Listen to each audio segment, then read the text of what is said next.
Wala nang maraming paligoy-ligoy pa, diretso sa punto na. Maiksi lang ang komentaryo, pero diretso sa punto. Maraming kuro-kuro, may tiwali, may totoo.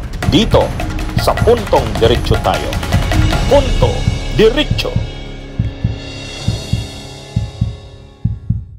Inihain ng House of Representatives ang motion for reconsideration o apela sa Supreme Court. Hiniling ng Kamara na baliktarin ang pagdedeklara ng hukuman na unconstitutional ang articles of impeachment laban kay Vice President Sara Duterte dahil sa paglabag sa one-year bar rule at due process. Muli ring nilinaw ng hukuman na immediately executory o agad na ipinatutupad ang kanilang desisyon. Samantala, ipinag-utos ng hukuman na magsumite ng komentaryo ang pangalawang Pangulo sa motion for reconsideration ng House of Representatives sa loob ng 10 araw. Ayon naman sa abogado ni VP Sara na si Attorney Michael Poa, susundin nila ang kautusan ng Supreme Court. Pinaghain din ng motion ang ilang grupo tulad ng Isang Bayan at Concerned Citizens na layong baguhin ang desisyon ng Korte at ituloy ang impeachment case ni VP Sara. Naniniwala ang Isang Bayan na hindi imposibleng baliktarin ng kataas-taasang hukuman ang desisyon. Ito ay sa kabila ng unanimous ang desisyon sa kaso ng Vice Presidente. Kami po ay naniniwala at kumakatok sa Korte Suprema na sana bigyan pansin ito at kasama rin sa aming hiling na magkaroon ng oral argument. Supreme Court na nga nagsabi niyan bakit hindi pa natin sundin ang Supreme Court?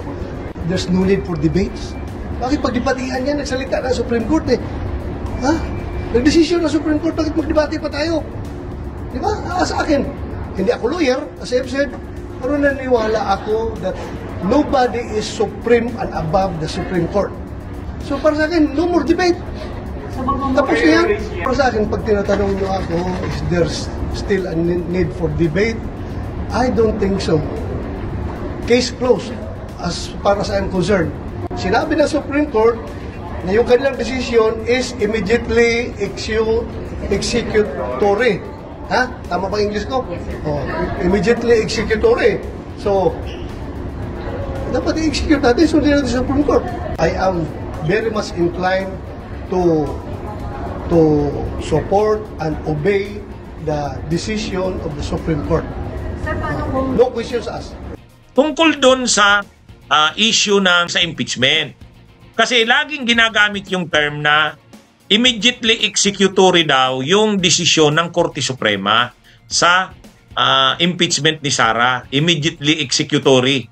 Yes, immediately executory, pero hindi pa final.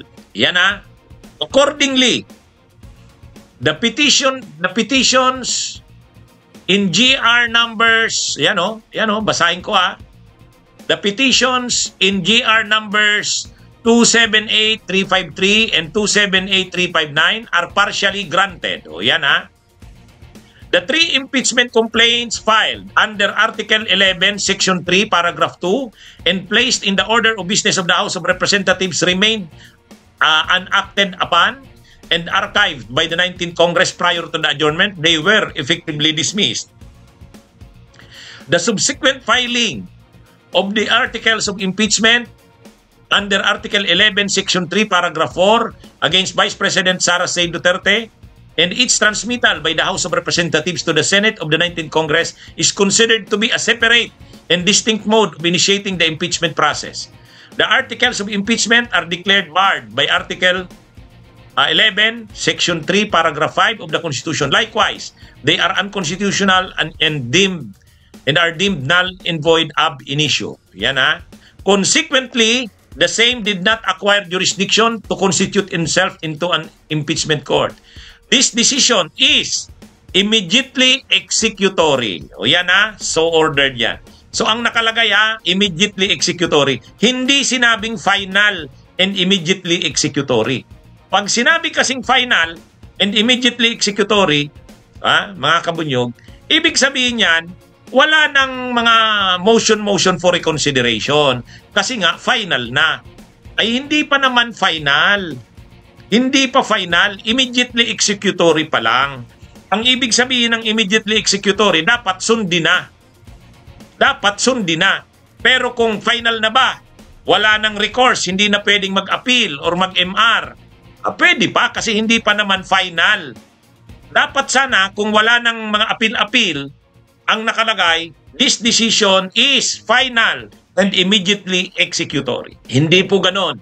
Ang naging desisyon po ng Korte Suprema ay immediately executory lang. Ibig sabihin ng immediately executory, ano na yan? Pwede nang ipasunod. Pero kung may gustong mag-appeal or mag-motion for reconsideration, pwede pa. Kasi hindi naman siya final. Okay? So yan malinaw yan.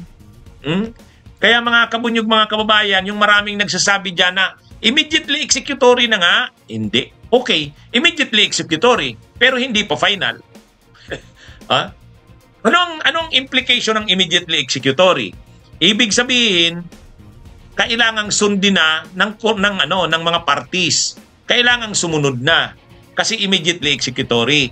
Pero pwede pa bang mag-appeal or mag-MR? Yes. Kaya tama yung ginawa ng House of Representatives, nag-motion for reconsideration sila.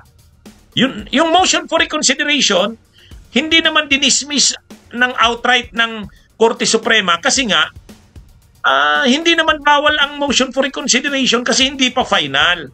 Kaya nga tama sana yung hinihiling sana sa Senado, wag nyong i-archive.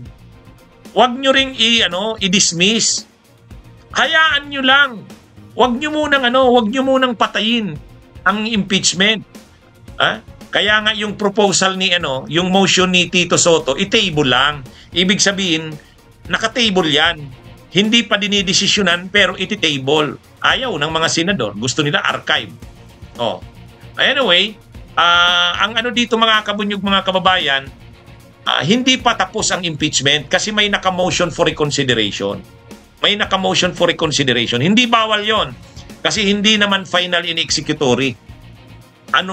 Hindi pa final and immediately executory. Immediately executory pa lang. Okay? Sige mga kabunyog, mga kababayan, magandang araw sa inyong lahat. Mabuhay po tayo. Bunyog, bunyog, halikan na kasama ka. Bunyog, kapag buklod ay may pag-asa.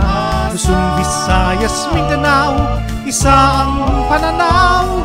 Sa bagong Pilipinas ang bunyog isisigaw. Bunyog.